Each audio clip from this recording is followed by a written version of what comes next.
Well, and we have Memorial, and we haven't done it since Memorial Day. Yeah. Think about that. So it's been a hot minute. Memorial Day, that would have been the last week of June. So yeah, I mean it's been 4 or 5 weeks or so. So it's kind of crazy. Yeah, it's been, and I had a great time, on vacation with the family and all that kind of stuff. So that was nice. And so, anyhow, hey there, hi there, ho there, out in Spray Wash land. Ray and I back from vacation and working vacation, partly for Ray, and I'd say a working vacation for me a little bit as well. But and Bo Josetti is going to be joining us. He's trying to join us right now. He's trying to catch some wherever he's at. I don't even know where he is, but he's trying to get on in his location and join us. So he'll be with us, I assume, sometime in the very near future, and we'll talk about HOA stuff. But man, what was your best thing from Australia? I just want to know. Industry wide or continent wide? Let's start with industry wide.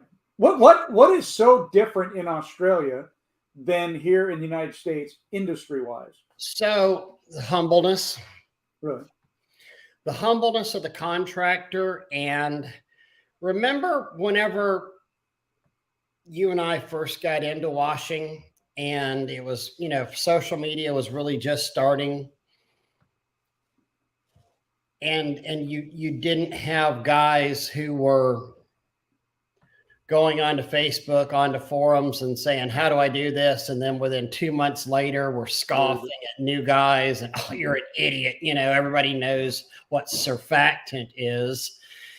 And it was really interesting because there's a humbleness and an eagerness to learn with the contractors over there, because they've not been necessarily, like Nick is one of the few guys that's really been soft washing over there. And I mean, he came over and learned from me 8 years ago. So now he's doing soft wash Australia and really bringing it to the whole continent. So just the humbleness and the humility of the guys who are thirsty for knowledge. And essentially it's not a gigantic pecker measuring contest, Doug. Wow. Which seems like what happens, here, and not just a bunch of guys just going, oh, well, acting like there's something they're not. So that was really, really refreshing and nice to see, and gave me some kind of hope for the industry. So, at least for their industry. Yeah. I just saw Jacob's comment. Can we send it back? But, continent wise, they say that America, and I don't mean this in any negative whatsoever, but they say that Australia is like America was 20 years ago. And that doesn't mean that they're behind the times, but, Amazon isn't as popular there. And literally, I took a picture of me sitting in a Foot Locker on a Tuesday, and in a busy mall on a Tuesday morning in front of a Foot Locker store.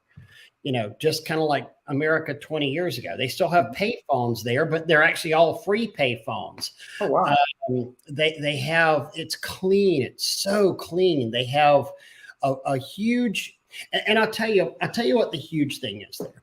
They've not been fractured by special interest groups so bad. You didn't see a bunch of pride flags. You didn't see a bunch of racial divisions. You didn't see, social groups, left-handed Eskimo women exclusively. I mean, it was more of just, hey, we're Australia. Doesn't matter if you're Asian,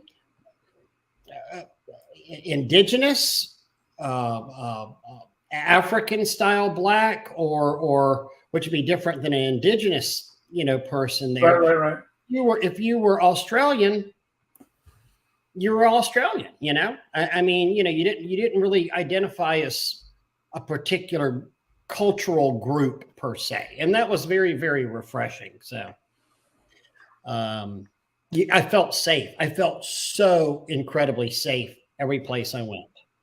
And that wasn't for lack of guns or not. That was for just the people that were there. You felt that there was a kind of the respect that America had 20 years ago. Yeah. but there was a I respect. feel like that's where a lot of our problems are. We've lost a lot of respect. We've lost a lot of dignity towards each other, if you Yep. would. And now it's just become kind of a free for all. Allowing certain things to happen has. Do you feel like? And I know this is completely off subject. And hi, Bo, how are you doing? And all that kind of. Can you hear us, Bo? Bo looks frozen or deep in thought. He's frozen. Is Bo frozen? Yeah. Yeah, he's frozen. What do they think of America? Yeah, some people do. Some people do think it's a disaster over there. Like, what the hell's going on with your country? You know, and we're certainly not we're not portraying the great sense of leadership that we used to in the world. So, but yeah, all the Aussies that I met are just amazing people, and the New Zealanders too. They were just great people, and and these are people that. So Australia, 85% of the size of the United States, so it's a big deal. We have 300 million people here. They have 30 million people here. So I mean, it's literally 10% of the population of the United States. So all of their problems they have are 90% smaller too. Do you feel like, that they're headed that direction, the same direction as we are? You think they'll get there? I don't know what their government is like or any of that. Yes and no. The problem is, like, their parliamentary system, you don't vote for politicians, you vote for the government. Kind of like it should be. Kind of, but then all of a sudden you get the whole party that's, it really clears the way. Let's say you want the liberals in charge. Well, you then get the liberal government in charge. So you've really streamlined the way for the liberal government to be in charge. So it's kind of, you don't have the Republicans fighting the Democrats on everything. So it can spiral out of control really quickly. But So do they have the same party system over there? Labor and conservatives, and they're very, very similar, too, because they're part of the crown. They're part of the British Empire. So, Interesting. Yeah, but it's definitely a super cool, super chill place. And then the natural beauty there is amazing. It's the only place in the world that has two different UNESCO heritage sites. You're at a preserved rainforest and the Great Barrier Reef. You can literally see one from the other. Really, really, really cool stuff. That sounds like that. The one thing that about Australia that I think, I see it as a very beautiful place. Again, having never been, but from what I've seen, I could see a lot of beauty there. With just.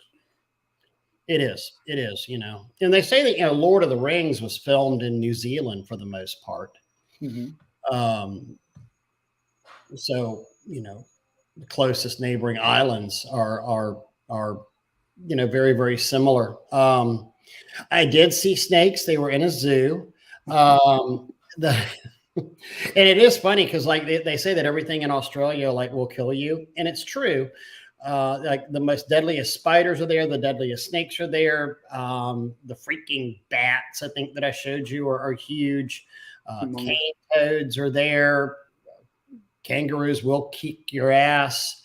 And yeah, most Australians are a lot like Texans, except Australians willingly gave up their guns. Yeah. And good or bad, you probably could never get a bunch of Americans to. Yeah, that would never happen here in the United States. I know I personally wouldn't give them up. So.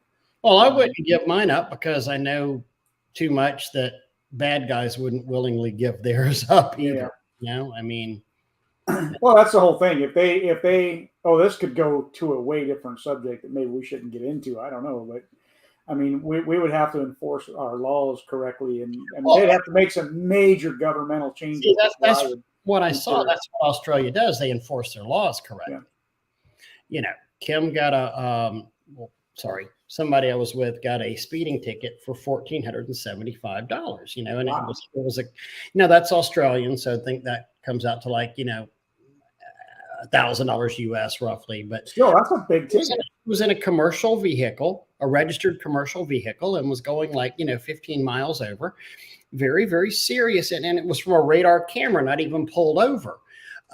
They have traffic cameras there, and she's like, yeah, and I'll get to appeal this or go to a school and it will reduce the fine on there. But yeah, I mean, it was, yep, I did it. I'll have to pay for this. I get it, Mm-hmm.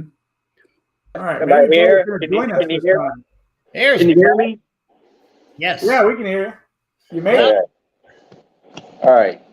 Well, we're going to have to do this from my phone. No worries. And it is what it is, right? Yeah, it is what it is. That's quite all right. Technology is so great, but sometimes I just want to give it this, Uh-huh. That's a great way to start up the show. Sorry, but I never. No, we've been talking about Australia, so it's all good to go. Yep. All right.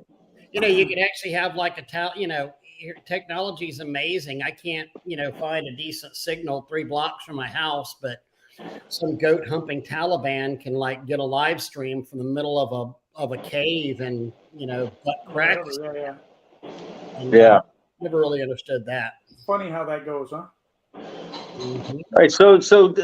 So what's happening, boys? I haven't talked to either one of you really. I mean, Doug, at least Doug calls me. Raymond, you're like MIA. I'm still trying to play catch up, man. I mean, there is something about being out of town for 3 weeks, and it was a week ago I got back. I am still just snowed and playing catch up, and it's absolutely insane how it's good to get away, but oh my goodness, you realize a bunch of stuff that down low on stock and stuff that I've got processed correctly while I was out of town. It's just all insanity. So. Yeah, it's nonstop. And you're back on the lawn. Are you mad at me? I'm like, no, I'm not. I just literally haven't had a chance to get anything. And then, it's something that's of interest to all of us here. That lawsuit, there's 2 lawsuits that I'm involved in. Was the expert witness. They're now hitting kind of hard right now and going to depositions. And that's well, and that's funny, right, Raymond. So I'm involved now in a lawsuit. Yep. And it is, the lawyer, they're demanding of your time, especially when they've retained your services, right? Yeah. Yeah, you're getting paid for it. Yeah, exactly. So I get it. It's quite interesting on there, and it's Doug, you and I have always said the best insurance. Digital picture. I resent that, Jacob. I really, really resent that comment. How can Bo win best hair? Yeah. So, well, I always do. That you know that. Hey, listen, Doug. At least you're the 3rd best looking guy on this interview. So, there's that. So why do we always go? Doug, you and I always talk, in Planting Property about how many pictures you should take. Mm-hmm. If you don't take pictures, do you know who is going to take pictures? The lawyers. The insurance adjuster. So let's get right into that, okay? Mm-hmm. So Raymond, you both know that I'm in a different stage in my life here, but the business has taken a good turn. We've expanded All Clean back up into the Pennsylvania territory, which I never left, but it is now my territory. Right. And part of that agreement, I think most people know now that Meg and I are divorced, and we still own the company together, and we get along better now than ever. But that's good. Part of the arrangement is I've taken over the Pennsylvania territory, and in doing so, I decided, you know what? I'm just going to jump right back into the field, get out there, start washing again, and first time in 10 years. And Doug, you and I talked about this. Mm-hmm.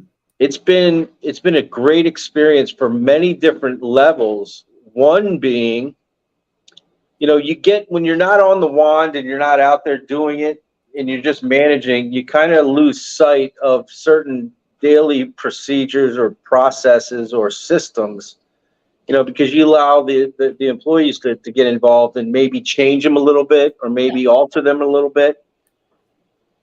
The mind is still sharp and the processes are still there, and reinforcing what I already knew that I now know to reinforce again with the employees is I've in my own mind created much better systems and ideas on how to improve those systems moving forward. But the next thing, Bo, is you got to take them from the mind and put them onto paper and into practice, because that's the killer that so many of us run into. Where's your manual at? Oh, it's up here. Yeah, I know exactly what to do. But it's interesting that you said, and it's something that we preach and we talk about all the time. But the processes, the systems, that again, like we're talking about, they're up here. You got to get them to where everybody has them. And then to see that as you step into an owner role and not the guy that's out there on the wand, and then you allow changes to happen and things to happen and process to change and whatever. Some of that is to, because it's employees or whatever. And then being off the wand for, like you said, 10 years and then going back to it, you either reaffirm or you say, no, these are some serious changes that need to go back to the way that they were. Well, talk about changes. Hold on, Bo. This is important, because even for plant and property protection, a huge change that has just happened on here is that certainty. We always had, for the info for Georgia Pacific saying, okay, pressure wash at pressures not greater than 2,400 PSI. Well, now there's like 3 manufacturers out there, K-Can, Certainteed, and I think it's Majestic Products, which are 3 major manufacturers. They now recommend do not pressure wash your vinyl siding. I mean, we do not recommend pressure washing it. If you do, you had better do this. Take care around electrical outlets. Take care around doors and windows. But manufacturer, we say clean. It literally says clean it with a brush. Well, and practical. Yes, and I've kind of learned, not that I didn't already know this, but Raymond, based on reviewing court cases now, where define pressure washing. Right. What's that definition? Right. And that's a big deal, because in like manufacturers like Hardy Plank, they say 1,500 PSI or less. Right. Drive it says 600 PSI or less. Trex Decking has completely changed their no bleach at all for Generation 3. Right. Okay. They're now recommending 3,100 PSI up to for cleaning with no bleach. And I completely disagree with that. But I mean, think about the homeowner now that's going to go get the Home Depot with the red tip and say, I got 3,100 PSI and just grind it. Yeah. Think about this and little things like part of what we did in this deposition was say, okay, it recommends it not more than 2,400 PSI. How did you know? Exactly. How did you know? And that was, one of the answers on there was, did you have a pressure gauge? Do you have a inline pressure gauge to verify the pressures that you're shooting at this property? And where is that pressure gauge located? Because there's a difference if it's located at the machine or if it's at your gun. Mm-hmm. I mean, it's really shocking how little things like this. I mean, if you don't have a way of measuring your pressure, I would really recommend. Open my eyes to it, because I always thought, sure, put a pressure gauge on there every now and then, but I'm not overly worried about it. But here's what I know, that if I'm ever out washing again, and I'm doing some vinyl siding, by God, I'm going to have a pressure meter on there. I'm going to verify that machine I'm going to be using the tip and verify that machine is not going past 2,400 PSI. And so that's why I said in the past too about your, the proportioner, one of the greatest devices that were brought to this industry by Tim Hazelton, right? When was the last time you tested your proportioning system? Right. When was the last time you did a drawdown test? Because these things can become important. And I know this discussion is supposed to be about HOAs, and we could actually even transition with some of this in that, a lot of these things can matter when you're trying to sell HOA jobs even. 100%. Well, and what you just said there, and we are here to talk about that, but these very specific items we just mentioned will come up. They have with me with an HOA, okay? On specifically in the Hardy Plank situation, I had a customer, a resident, question my process based on, because he sat there in a meeting with me, pulled up Hardy Plank's information on his cell phone, saying no closer than 6 feet, with no pressure more than 1500. He didn't get to the part, by the way, that included how Hardy Plank recommends dealing with mold, fungus, and algae. And that's where he was also questioning my process, because you use bleach. What are you talking about? It doesn't say anything here to bleach. I said, keep going. Right. Okay. Right. Because it's there. It's right there. Yes. And part of the, and this is something that I've been thinking about too, is, and we're going to obviously present this in our class, and I'm not going to give away too much here, but you better be prepared to get blamed for things that you're not responsible for in HOA property management type stuff, because and I've got firsthand experience in dealing with it, as I just kind of explained, and the situation there was that had nothing to do with me.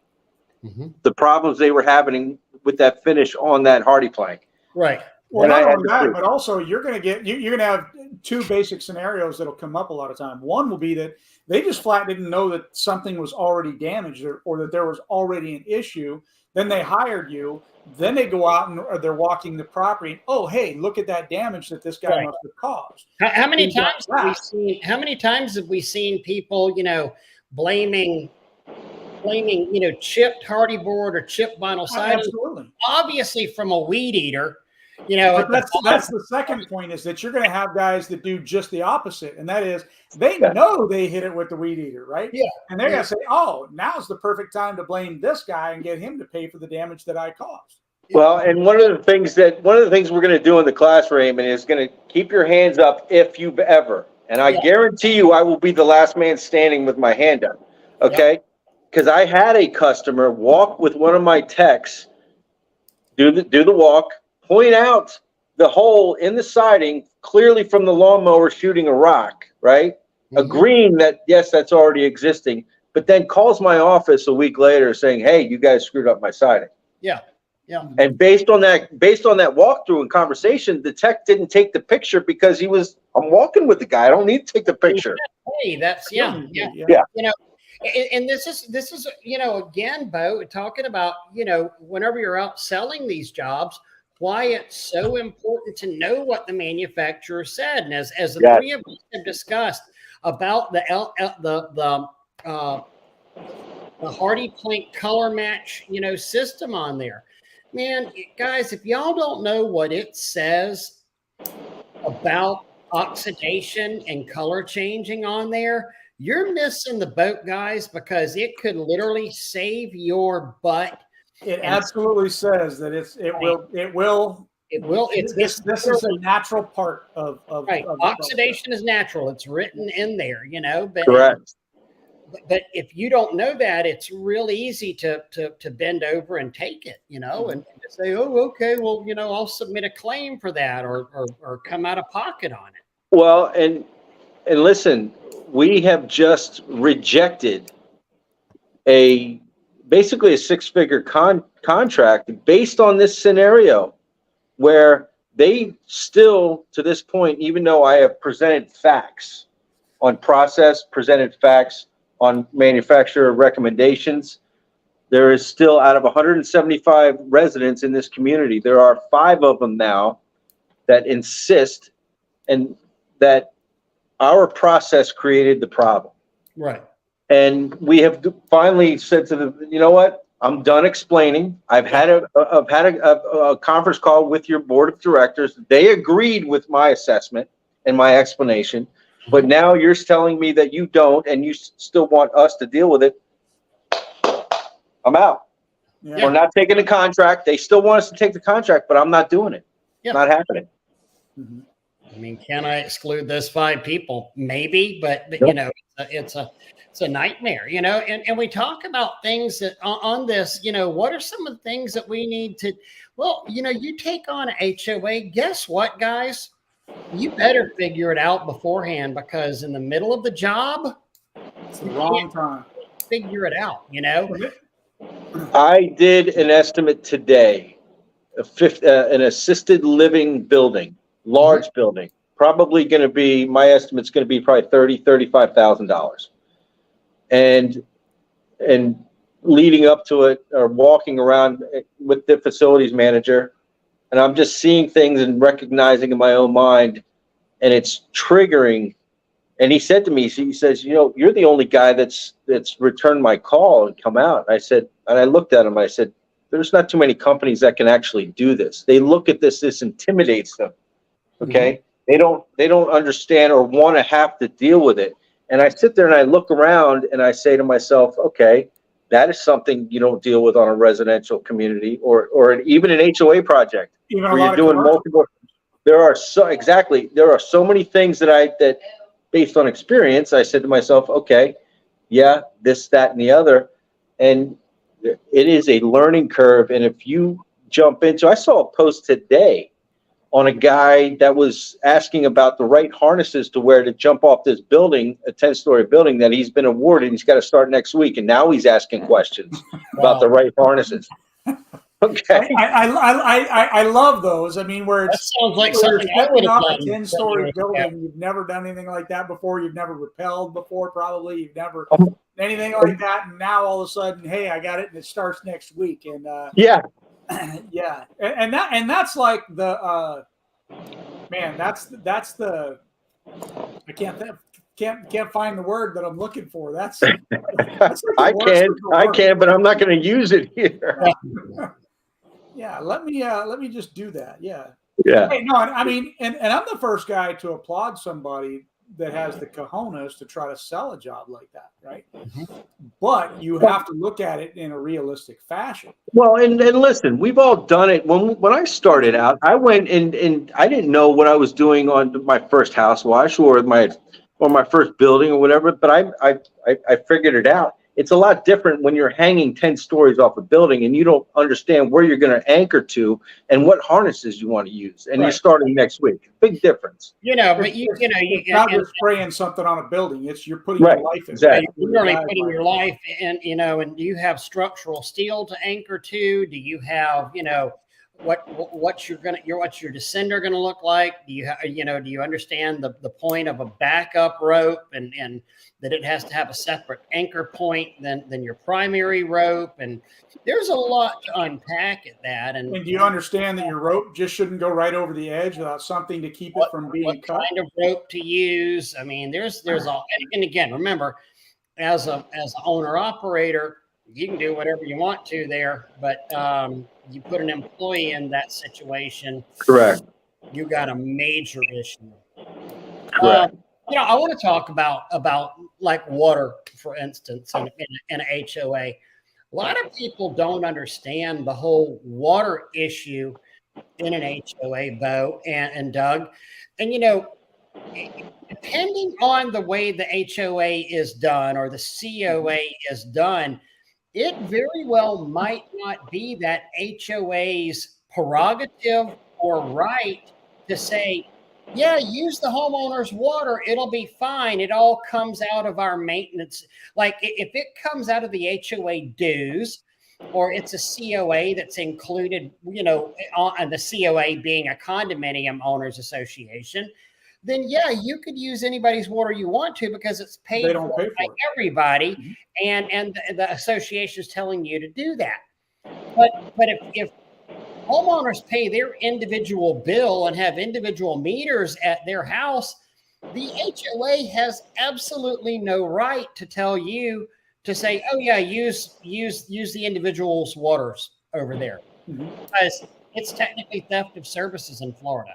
Oh no, and and I've been threatened with that as well. You stealing my water to wash the neighbor's house. You know, I'm not going to say it's never happened because it has. Yeah. And you know, and that's how we and the water thing. I consider myself pretty schooled in it because we've created a process with All Clean that we can bring upwards of 10,000 gallons of water a day to certain jobs within a reasonable distance of our shop.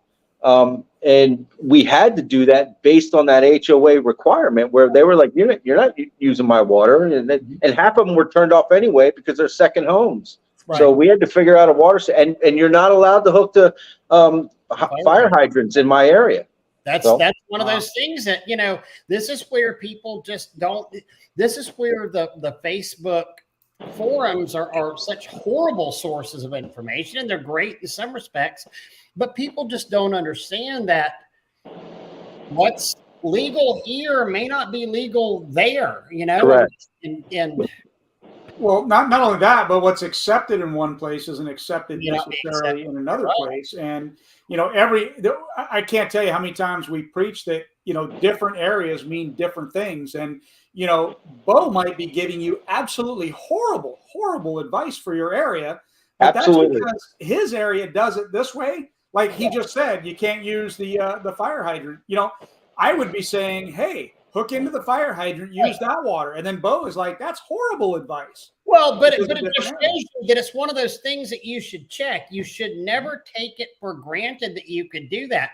And whenever you're going to make a bid on something, part of your bid process should be calling Lake Placid Water Municipality and saying, are we allowed to hook into your fire hydrants right here? Or are these community fire hydrants? Are they city? Is there a electric cooperative that owns them? Who owns them? And do they allow you to use them? Because, hey, guess what? If you don't, then that might very well, blow you up before it ever starts. And if you had to have an independent water hauler coming in there, Bo, how much is that going to cost you? Well, I don't know because I've never had them do it. I'm the independent water hauler, but I can tell you that I've been told it's between $400 and $500 for a tank of whatever it is, 2,000 gallons. Right. But then it's stationed in one place. Mm-hmm. Now you have to move it from that place. If you're doing an entire community, how are you going to move it from that place? Move it around. It has to be moved around. That's what people don't take into account either. It's not, okay, you've got this water here, here's your water source, but now you've got to take it a quarter mile to the other side of the neighborhood. And sure, a 500 gallon a minute hydrant, oh, well, it's only going to take me a minute to fill up my tank on my truck. How easy is that going to be? That shouldn't be any time at all. Well, guess what? Whenever you have to drop hoses, and remember, we don't roll up hoses, we just drop hoses in place. Drop them in place and we go over there, you're still talking between 10 and 30 minutes per fill up, on a trailer, and then go back and get the hoses reattached and fire everything up again on there. Or you have a secondary trailer and one guy, that's all he's doing is he's running over getting water while you're, doing this. He's coming over, he's filling your water tanks back up. So let me plug our class right now real quick. Okay, for the huge, I will release my personal strategy in this class for bringing the water that we do. And I would probably argue that there are not many washing companies anywhere that can bring as much as I can within a reasonable distance. But I will reveal my strategy. Mm-hmm. How I do it, and literally it is probably maybe even more than 10,000 gallons in a day we can bring if we need to, and basically in most of the time we're using 5,000, 6,000, 7,000 gallons a day in water when we're doing these communities. Mm-hmm. Mm-hmm. Mm-hmm. Yeah, and that's you have to remember too, like I'm sure you guys have had the same thing where I've had homeowners that have complained about the amount of water that I'm using on just their one singular property, period. And like Bo just said, 7,000 gallons in one day. Well, like around here, the cost for water, if I get it through a meter, a hydrant, it's like $6 per 1,000 gallons, right? Right. There's no cost. It's the same here. It's like $8 per 1,000 gallons. You know, and the average spigot puts out 6 gallons a minute. So when that customer says you've been using it for 2 hours, you know, so you had 700 gallons come out or whatever, and so it literally cost them, you know, $5, you know, depending. And, Well, I and say that, and I just got a bill. One of my buildings that there was a toilet that was running on. You'd be surprised how many gallons that thing can use. You know, I'm sitting here looking $400 for the stupid thing. I'm sitting here looking at the city of Tallahassee rates on there, and you know they don't even base it on gallons. And this is something, honestly, in your municipality, you should have this printed out in your truck in case you know you ever bump into this, and it should be printed out. Your office staff should know this, as well as your lead techs, in case it ever comes in. But you know, so the first 50 C gallons. Now a C gallon means 100 gallons. So that's what 5,000 gallons cost 22.9 cents for each C gallon. So for each 100 gallons, it's going to cost you 22.9 cents or 23 cents going ahead and run you know. So what's that? 5,000 gallons. So 50 C gallons would be 5,000 gallons. That would be 50 times 23 cents. What's that? $10 for 5,000 gallons. You know, and a lot of what we're talking about here too, it's another, we're always preaching about, you know, building relationships, not only with, you know, the property managers and customers and all, but with fellow washers in the area. And a lot of times we hear guys talking about, oh, I'm not making friends with my, you know, they're not going to steal my business. Look, by having all of these other washers out there, gaining this little bit of knowledge here, a little bit of knowledge there, now you guys can work together to say, oh man, hey, I got this HOA. You know, what is your experience with fire hydrants? Oh man, you can't do that around here because of this, this, and that. Or, you know, pooling from each other. And I can tell you in our area, I think we've got 2 of them now, Facebook groups that are local washers, right? If you don't have a Facebook group of local washers, you really should start one for local guys. That way you guys can share these little hiccups and issues and get to know one another and know who's full of it and who's not full of it. Yeah, absolutely. You know, right here, what's the approximate start time in the morning for HOAs? Well, that's really and truly something you ought to talk about the HOA to do. That's going to depend a lot on the residents of what type of an area is it and who is in that HOA. You know, is it more like a retired HOA? Is it more like a hip upcoming type of a place? Big difference in times when you're going to start. Blue collar HOA. You know, I know. Crystal Clean. They're doing one right now that we've done. We did it spray wash every 2 years religiously. We did this, and it would be a horrible thing to even try to get started over there before 9 o'clock because it's all duplexes and they're all like typically state workers that are all going to have to be at work at like that 8 o'clock range. So if you got in there and you tried to get in here with 300 houses with everybody leaving it, and there's one entrance into the neighborhood, it would be a nightmare. It would be an absolute nightmare for you. Yeah, and even like Dougie said earlier, you know, different markets, different areas, different requirements. Down here at the beach, there's beach towns that if you start an engine before 8 o'clock in the morning, the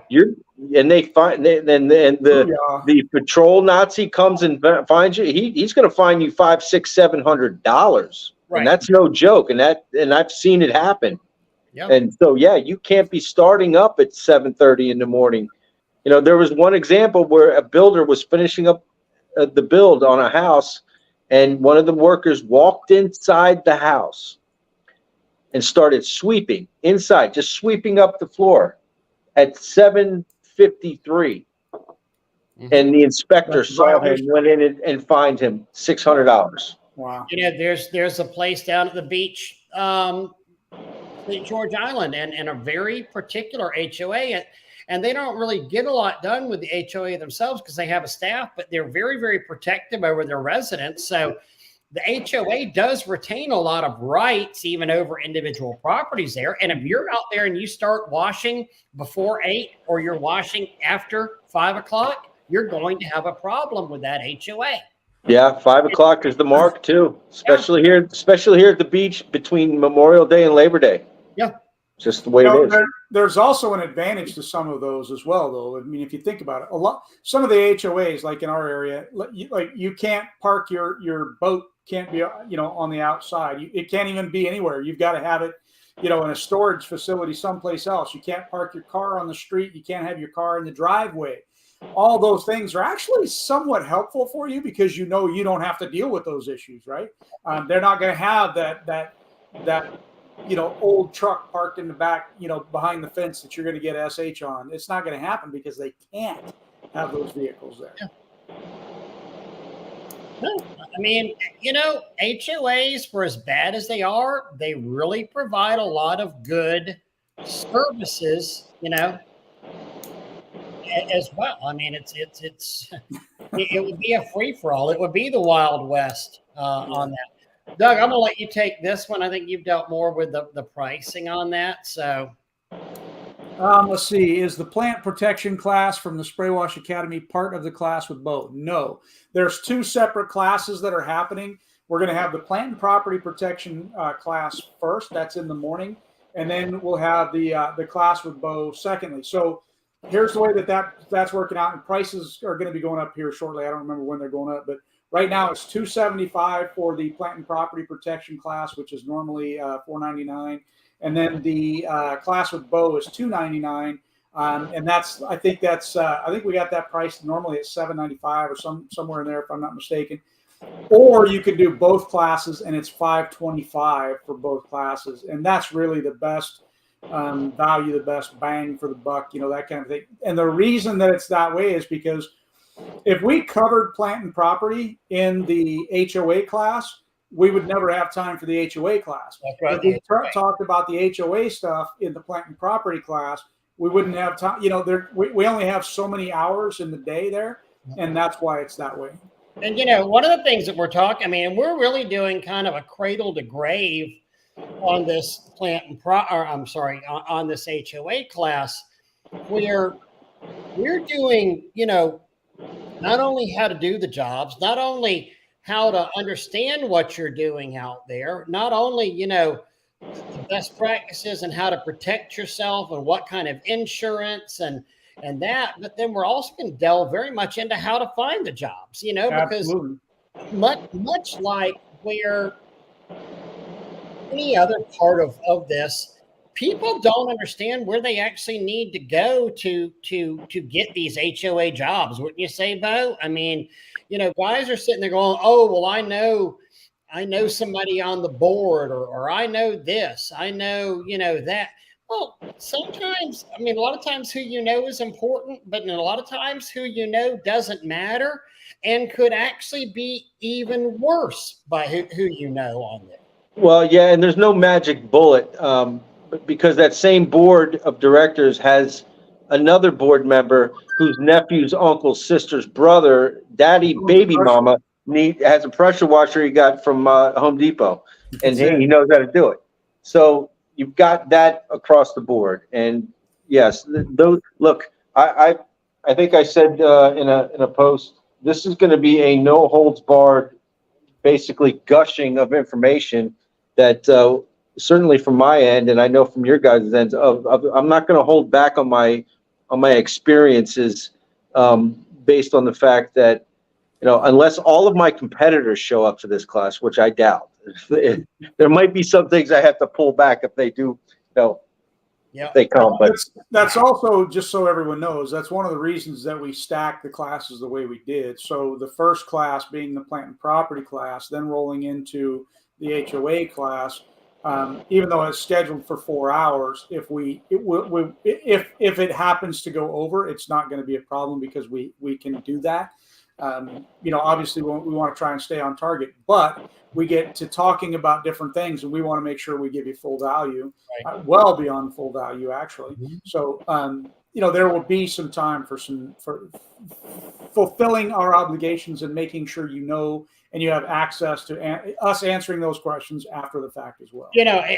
Ryan just reminded me of something on here, and with the notices, 100% notices. And Doug, who was it that we were just talking about? Somebody just had this happen to them about the email, or was that something I'm dealing with? Yeah. That was okay. I won't give names and all that, but yeah, it actually a very, very important thing is with the notices, and they are. Ryan's very correct. They're very crucial in who gives notices, how you give notices, and you can't.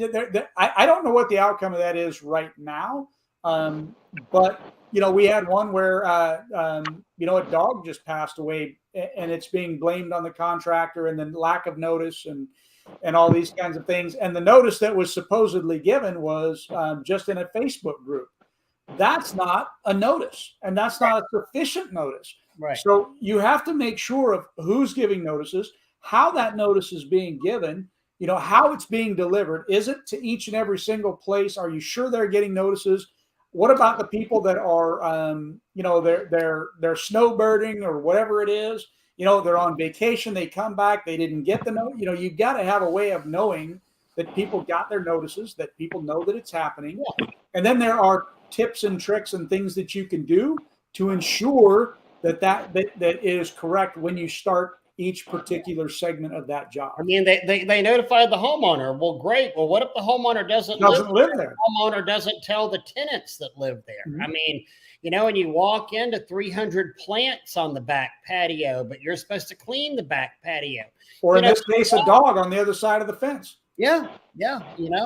And there's all these little things that you need to think about and really be extremely wary of. Payment, that's a huge one. And I see guys that, and this goes for both, something that will be addressed on there is, do you wait for all 150 houses to be done to get your sign off on there for the payment on there? I mean, and this is information that is good for commercial properties and apartment complexes, not just HOAs out there. But I see this mistake all the time, and guys call me up and they're like, Ray, I don't even know what to do here. I was doing 10 apartment buildings and it's taken me like 3 weeks to do this, and now they're finding all these to pay my guys. Yeah, and they've got all these touch-ups to do over there on the first like 3 buildings, and we haven't been over there for 2 weeks, and I don't know what to do. And in fact, there's students living there. They've already wrecked the place again. Well, there's some things that you can do to really alleviate issues like that, where you need to get sign-offs on these properties as you go. Don't wait till the end, because crap happens. Parties happen, beer gets spilled. And don't leave a bunch of little stuff behind going, oh, we're going to come back and take care of those when we get done with the whole job. You're setting yourself up for failure. Finish that section, then move on to the next one. Well, and especially when you're a smaller operation and you get into a project that takes 3 weeks, and then all of a sudden now what happened, what you did 3 weeks ago, the issues are popping up, like you just said. Not everybody can knock out a project in a few days. I mean, that's one of the things we were very good at. We still are. You take 500 homes that we do in 2 weeks, for gutter cleaning. And other companies were taking 6 weeks to do it. It's all about the systems and being, productive based on those systems. But you have to have some manpower, and you have to have knowledge of what you're doing, and you can get lost. A job like that can kill a 1 or 2 man operation, especially if they haven't gotten any money out of it yet. Right. Because remember, guys, if you're thinking about doing this and you're watching this little teaser, class that we're doing here, it's not just you're also displacing business. If you're a 1 truck operation, and let's say, you're a guy with 2 helpers out there and you've got 1 trailer, remember, so you have 3 weeks worth of business, and it's like, oh my gosh, if I get this $25,000 contract, this is going to be the best thing in the world for me. I've never made $25,000 in a month before. This is going to be amazing. This is going to be my ticket to the big time. Then you neglect everybody. But remember, so not only are you're now displacing 3 weeks worth of business. You don't have additional crews like we used to have at Spray Wash that are still running out there and making the cash register ring, And so I would take 2 trucks, put them on the HOA, and then take 1 truck and put them out there on residential. So we still have money coming in. So now I've got 2 trucks focused on my HOA. But we're not shorting ourselves as far as the income is concerned. Also, the people that call in wanting to get stuff done, you have to tell them, well, I can't do it except for it's going to be a month from now before I do it. So you displace business on the front end and on the back, or front end and on the back end over there. And then what if you have, touch-ups, and then, well, we're going to get around and check your work out, and that takes a week to do. And then you have touch-ups, and suddenly now, and then it's like you get the touch-ups done, and that takes another week. And then they're like, okay, great. Now you can submit your bid or your bill, and it's suddenly 8 weeks before you get paid on there. And then on top of that, they have a 30-day pay. They don't pay until 30 days after they receive the invoice. How many guys, seriously, think about it, show of hands, you're sitting there alone in your house, but how many guys could seriously go for 12 weeks without bringing any income in from a project? Or hold on, let's say 3 weeks without bringing any income in, but then $25,000 in income that you've paid expenses on. So let's say you're keeping a third of that. So you've sat there, and so I'm going to say 24,000 because it'll be easier for me. $15,000 out there that you've paid out in labor, chemicals, expenses, et cetera, et cetera. How many people can float that? Smaller companies out there. A lot of them can't, Well, a guy like you and Dougie can with all the money you guys have, but in general, no, that's not, especially for the people that look. The majority of this industry is the 1 and 2 and 3 man operations that are still living paycheck to paycheck. Let's call it. They've got a company, they've got a business, but they've got a job that they run. Is what it is. Until we start learning how to run companies, and which some of us have and some of us haven't. But the majority of the industry is still in that mindset and still strapped to those details. I would definitely say the majority of this industry is either 1 truck, or I'll call it 1.5 trucks, is probably the majority of the industry. Not even having 2 or 2.5 or 3 trucks. Most of them, and a lot of guys that I know, they may have a second trailer or even a second truck. That's why I say 1.5. But it's generally not operating. And a lot of those guys, they don't want to let go, whether they can't let go of the wand, here, or they just flat don't want to, right?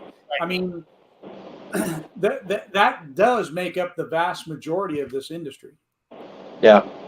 So all these details never really discussed in the groups. House washers that have 5 houses under their belt bidding on Yeah, you're right. Why is this never discussed in the groups? Because most of the people don't know what they're talking about. 99.9% of wash companies will never actually do an HOA project. Ironically, though, they will comment on it out there, but that's why you get some of the worst information in the world from the Facebook groups. It's absolutely horrific what you get out there. I've just figured out here in the past week since I've been back, the new buzzword, and it must have been talked about in one of the groups somewhere, but surfactant. I've had every day in the past week, people have called me up and said, I need a surfactant. Okay, well, what kind of surfactant do you need?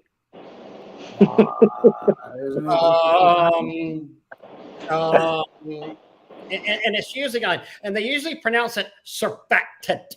they really enunciate it all. Well, what do you need? And so then they're like, and I'm like, okay, well, tell me in what way are you wanting to use the surfactant? And you realize, and you start kind of laughing about it, and they're like, well, you're like, I just heard, I was like, look, obviously you're pretty new, and obviously I want to help you, but let's talk about the role of the surfactant in this industry or in the wash process. And most of them, they're really parroting just the information that they hear out there, but they don't know really what a surfactant is. So that actually brings up another thing that is a legal issue. And I don't want to get into the actual words that were used, but in this lawsuit thing where, they're talking about, that's one of the questions that was asked. Okay, what type of soap did you use? And it is going to be an issue, I think, for the washer with what his answer was. And you know what, Doug, you should probably stop there, because I'm going to go into detail. I think we're going to go into detail about that specifically in the class, because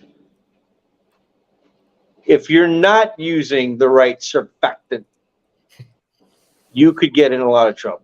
Let's just leave it at that, and we'll go into explanation. The funniest part about that is that we Ray and I have been accused of hyping it up and all that kind of stuff. And I'm going to give an example. Before you're saying the exact same thing. I'm going to give an example of why it's not hype, because I experienced it. Again, there's going to be a part of the class where raise your hand if you've ever, and I guarantee you I'm going to be the last man standing with my hand in the air. I've been doing this 30 years. I think that's going to be an interesting challenge, because I think we're all going to have some hands up here there. Yeah. You think of the thousands of properties that we've cleaned, and there's so much that we've seen and done. Correct. Listen. I challenge any of the chlorine cowboys that are watching or listening this that want to challenge what we talk about or what we preach with the surfactants and everything else. Okay, and and organizations and teaching and all this other stuff. Show up, and I will take them to school with facts and details of why this kind of stuff is so important. Yeah.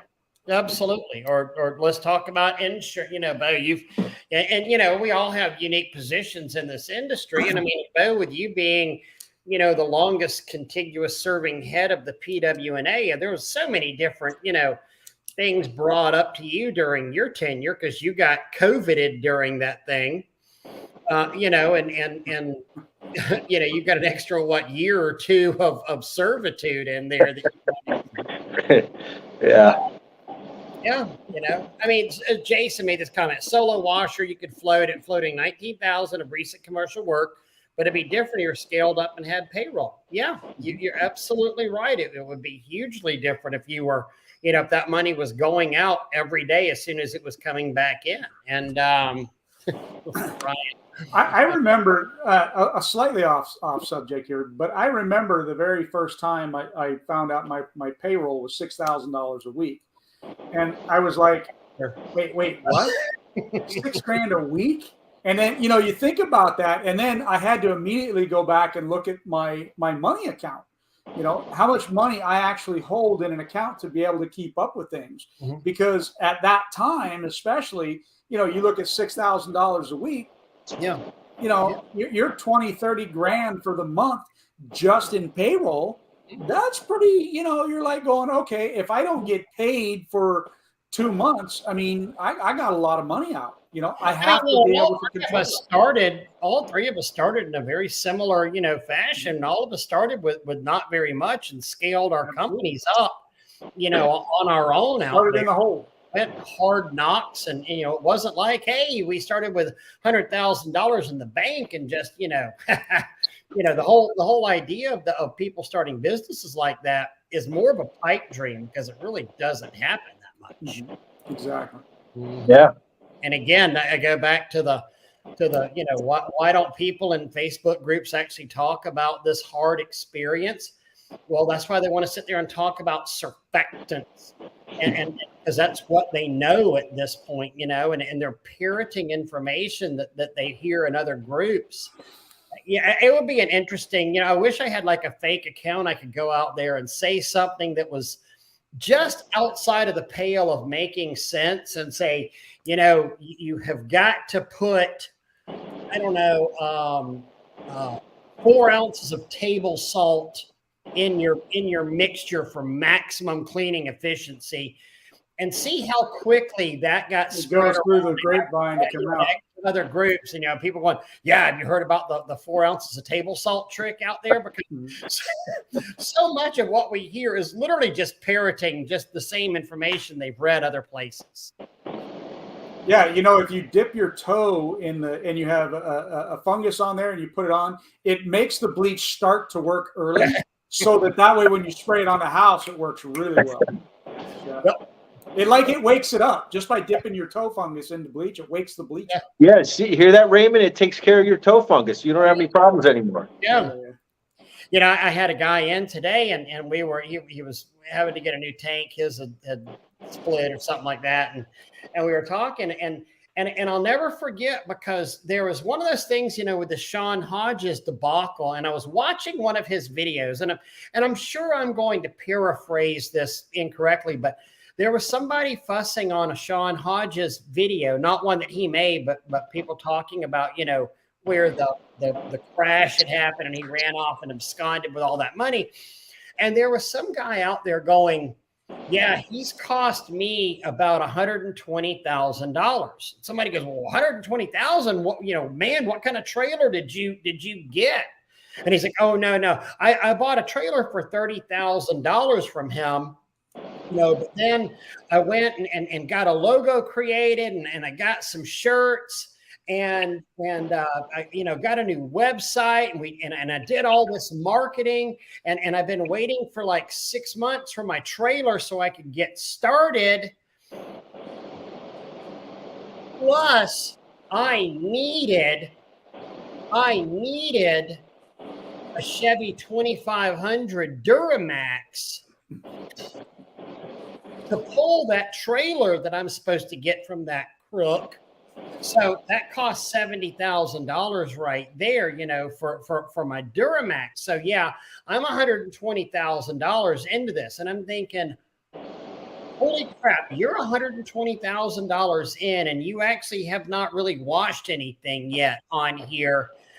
Based on, but you know, you're blaming Sean on this. Okay, I get it. You can blame him certainly for the rig, but I don't see where you can really blame that man for marketing for a company that isn't actually started, or a truck that you didn't need. Because I was sitting in there today, literally, with this guy that I'm replacing the tank for, because he was asking me about spray wash, and I pulled up our fleet picture, and I was like, yeah, that truck cost me $3,500, and that truck cost me $4,000, and I think, you know, that flatbed I paid $10,000 for. You know, it was like I didn't have $70,000 in all 4 of our work trucks, plus my big F-250. I mean, come on. Now, I mean, Bo had the nicer truck than all of us did, but he's not one to talk. But Bo has more money than both of us put together. Yeah, so true. Oh no, you forget. I just got divorced. Oh, okay. Had more. Yeah. Yep. That's it. Yep.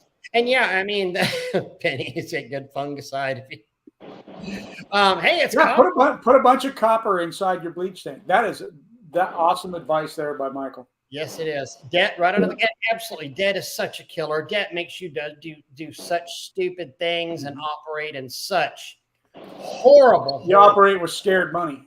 Yeah. Oh, that makes your pricing model just go right out the window.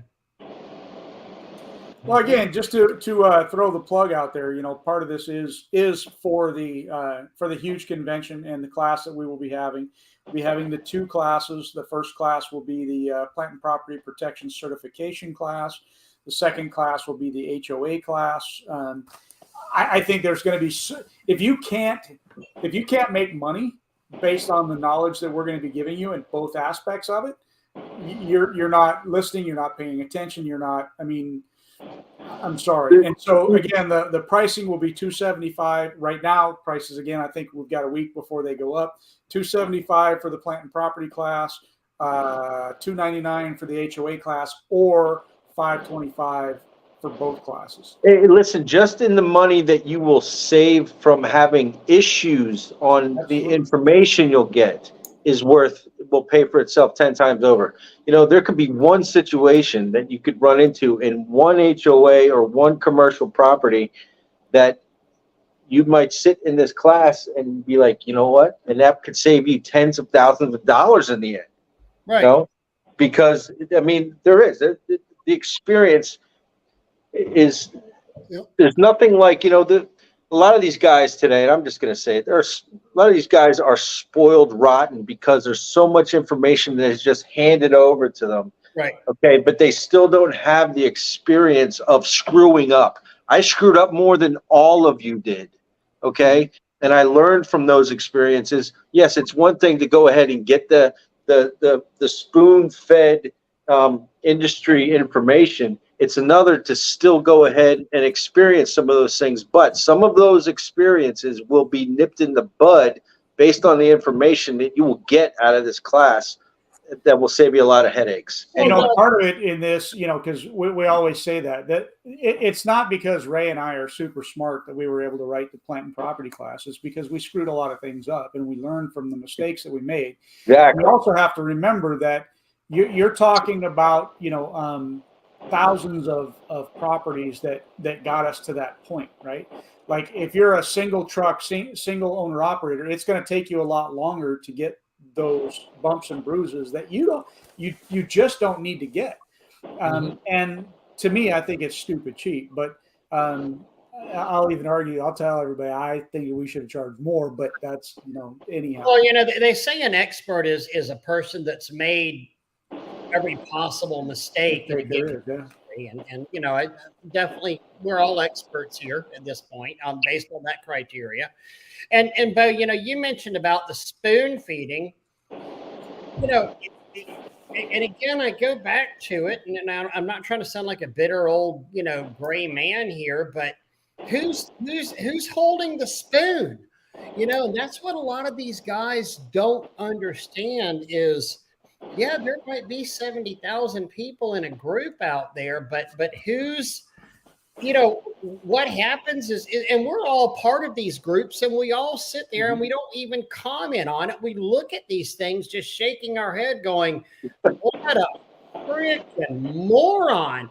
And then it's literally guys, the guys who comment in general are guys who desperately want to hear themselves say something, and they want to chime in, and they'll start talking about, oh, well, I know what a surfactant is, and I like, you know, mop soap as my surfactant. You know, and it winds up, it becomes an echo chamber of dumbness is what happens out there. I mean, I'll give you a prime example, and I'll ruffle some feathers saying this, but let's look at the gas roof pump. Okay. If you look at guys that are our peer group, our time of doing this, anybody that ran multiple trucks, we probably all of us had a stack. Doug, maybe you didn't, but we had a shelf with Comets and ARs and Udors of gas, what they call the gas roof pumps. That is we snatched them off of our trucks going, these are the worst freaking things in the world. You can't keep these things running by putting chemicals through them and giving them to technicians, right? But then we realized that, okay, they might be good for rinsing, but they're really horrible as a primary unit, because when they spray great. But when you have problems, and you will have problems, you're down. Problems. So back in the 2014-15 range, most of us OG guys in there said, screw this, I'm done with it. I'm snatching these off our rig. We either went back with pressure washers, or we went back to 12 volts, or we went back to booster pumps. Or moved to boosters, yeah. Yeah. And then what, 2021 somebody started talking about they rebranded it as a gas roof pump, and all of a sudden Comet and AR got coming back, got turned on again, you know. I want to answer this question for Servant. This year, the Huge is doing things differently, and they're not giving away a lot of the tickets and stuff that they gave away in the past. And they're not, so they're really changing their, I'll say in a way, changing their business model a little bit. And so you won't be seeing as many free tickets being given away. And I think you're going to see the attendance go up a good bit. They're spending a little bit more on marketing and getting things out there, and they're focusing on quality content and quality speakers and, that kind of thing. And hey, I'll just tell you guys, if you go to the Huge convention and you have a speaker that tries to sell from the podium, or that just flat sucks, or whatever, hey, bring that to the attention of the Huge, because they won't invite them back.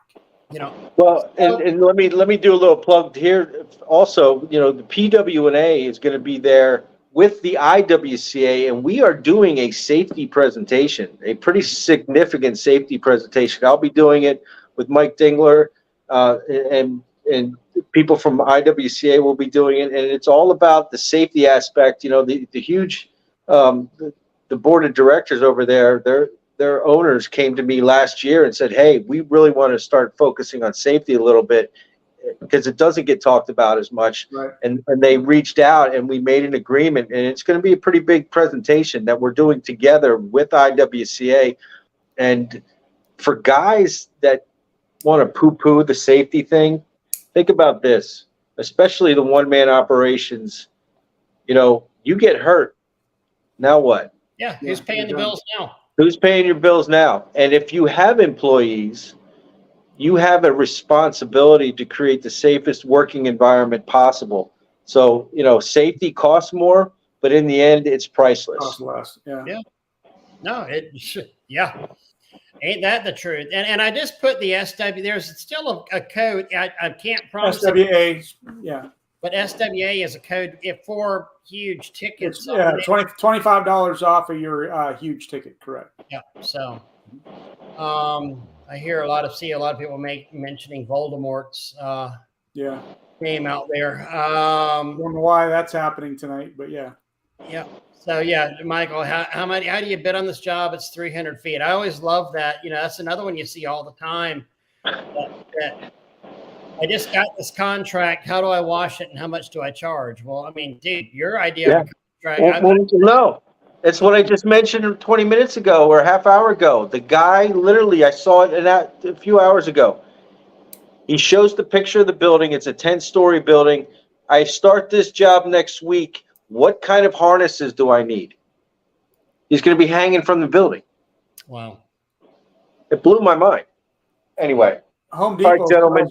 Guys, we gotta wrap it. Guys, thank you all so much for your time tonight. We appreciate y'all listening in. It's good to be back. Good to talk to friends.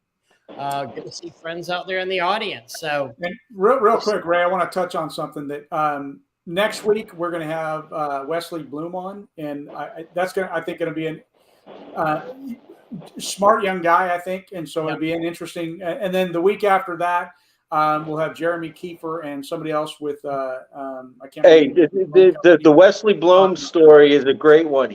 I met him in 2017 in Nashville at a PWNA conference, and he was as green as they come, wet behind the ears, and look at him now. Well, what does that kid know? What does he know? What's he done?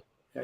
Nothing. You want to listen to his following story. week, we'll be talking about drones. So drones with Jeremy Kiefer, some drone guy. So yeah, but guys, Bo, thank you very much, and you got it, guys out there watching. Thank y'all, and Bo, hang around for a minute for us. But we gone, guys. Thank y'all. See you next week. We'll see y'all next week.